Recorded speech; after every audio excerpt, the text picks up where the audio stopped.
So the election, it's basically here. Here we are. It's Tuesday. I hope you'll all go out and vote and not just sit around and complain. And, I should tell you, this is the most important election of our lifetime.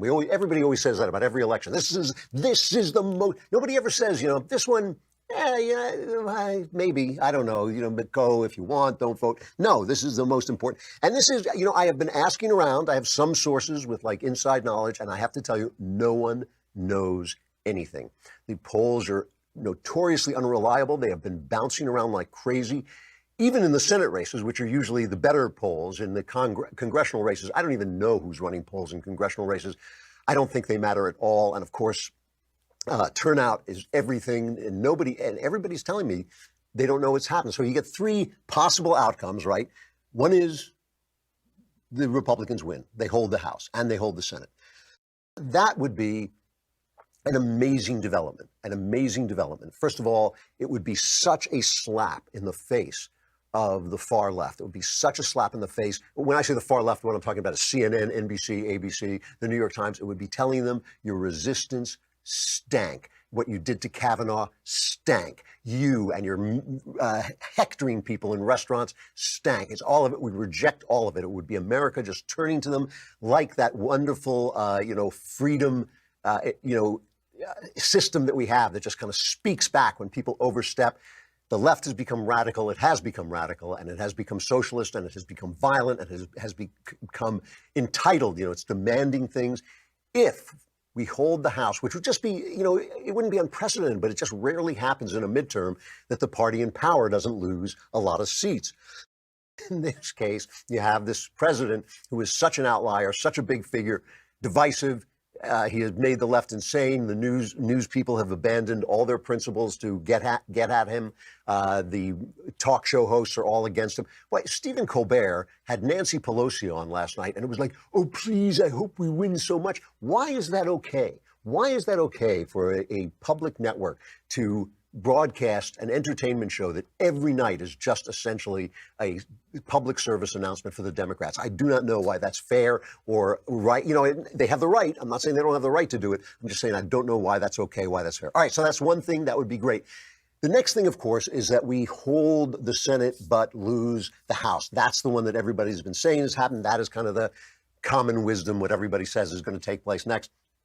That, too, if we don't get wiped out in the House, that too is a kind of victory, because that's just following the map. That means that Donald Trump and the resistance have not had a big effect.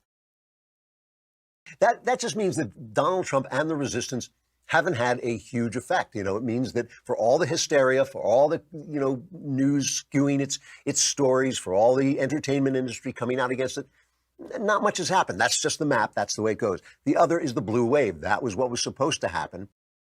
But right now, according to the polls, which, like I say, are all over the place and nobody knows, if the blue wave happens, then we have to recalibrate. We have to say this is going to be a terrible 2 years in which Donald Trump, who is a master politician, he's going to be playing the opposition, but it's not going to be pretty. Not a lot is going to get done. And, a lot has gotten done. Congress with a small majority has really accomplished a lot.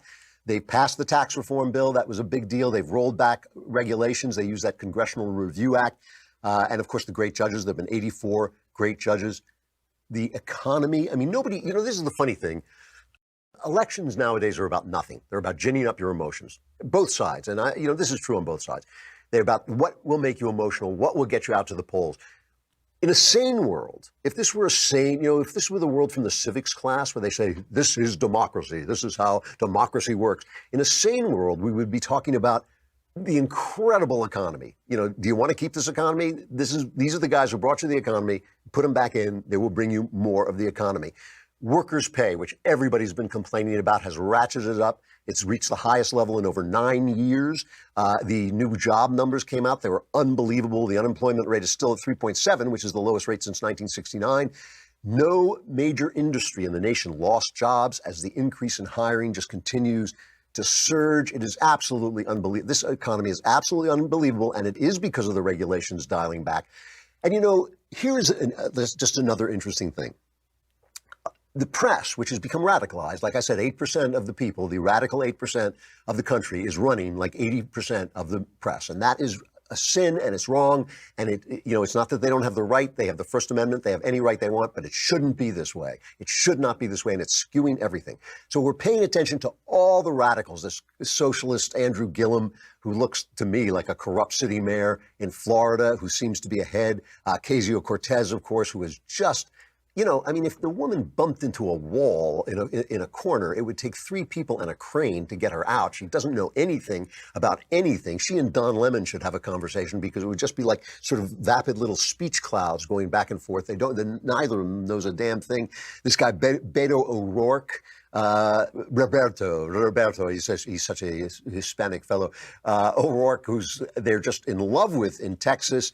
He looks like he's going to get blown away, and it looks like the inner polls are like 8, 9, 10% for Ted Cruz. But they're in love with all these people. That the fact is, and Kim Strassel points this out in the Wall Street Journal today, the fact is, to fight back against Donald Trump, a lot of the people running on the left are running as moderates. Now, it's a scam, not because they might not be moderates in their hearts, but because they're going to vote with Pelosi or whoever it is who is in charge. They're going to vote with the left on everything, It doesn't matter whether they're nice people, doesn't matter whether they served in the military, doesn't matter what. But there have been they're putting up a lot of veterans. Kim Strassel says it's the year of the Democrat veteran. In battleground after battleground districts, Democrats recruited former service members as their candidates, and most of them are running as moderates. I mean, even this Kirsten Sinema in Arizona, who called herself a Prada-socialist. She said, I'm a Prada-socialist. She was caught on tape saying that she's running as a moderate. And who's the other one? Claire McCaskill in Missouri. She put out a radio ad, right, saying, she's not one of those crazy Democrats. That's what the radio ad says. Claire McCaskill, she's not one of those crazy Democrats. So Bret Baier asked her about this, and she said, well, I'm being civil. And then Bret Baier and she had this wonderful exchange, cut number 10. Well, just to be clear, there's not another crazy Democrat in the Senate. Well, I would say this. I would not call my colleagues crazy, but Elizabeth Warren sure went after me when I advocated tooling back some of the regulations for small banks and credit unions. I certainly disagree with Bernie Sanders on a bunch of stuff. I'm not calling my colleagues crazy, but Elizabeth Warren and Bernie Sanders, they're just a little bit, you know what I'm talking about, That's the way they're running. They are running to the right. For all the press on Ocasio-Cortez and Andrew Gillum, they are running to the right as moderates, which they're not and will not be. And if they take the House, we're going to hear about impeachment almost immediately. Believe me, everything they say is going to go by the boards. So listen, here we are. We do not know what's going to happen. We just don't know. I really do believe that things could go either way. I am hopeful. That there is going to be a hold in the House. I think there is how can I say it? The situation exists that could create that. I think if the press were reporting simply honestly, in a po-faced, straightforward way, it would be that way. But I think we're just going to have to find out. It is a tense, interesting, suspenseful race.